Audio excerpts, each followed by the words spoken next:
Luzungu olwo Luganda. Omanyi tulina abafere be bayita ba foreign investors. Ate nga munnange bafere, lwaki mbayita abafere?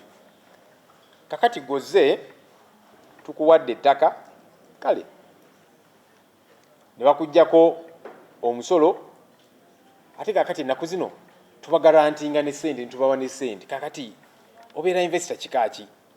Ate ebyo byonna byonna tubikoze ne tugarantinga ne ssente, naye tewali kitambula.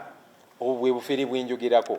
Kakati ekyomukisa omulungi bannayuganda kati ennaku zino bategeera Pineti yaani, kubanga Pineti owaddala yeesowolayo n'agamba nti kakati ono omulaba ono nze namukubira essimu, nze namuyita ye Pineti owaddala.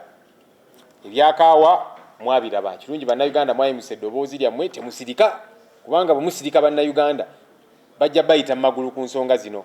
Era tuwulira baagala bingiza ne majaani, Lubawa hospital gye twagala okulondoola, era Pineti yabirimu. Ono Pineti eggwanga lino limuwebaza ki kye yalikolera? Kuba nti ssente y'omuwa omusolo emwonoonebwako bweti.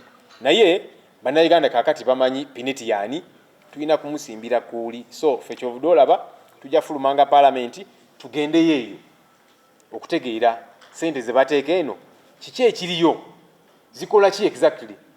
Ssente ziteekebwa mu Namboole, kakati obuwumbi bwakayita mu 97. Tugenda ne Namboole tutegeere ki ekiriyo. Obuvunaanyizibwa si bwa Ministry of Education yokka.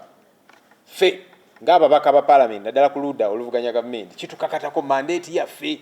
So twabawagamba nti kakati mugendayo nga baani, tugendayo ng'abakulembeze era tugenda kujja.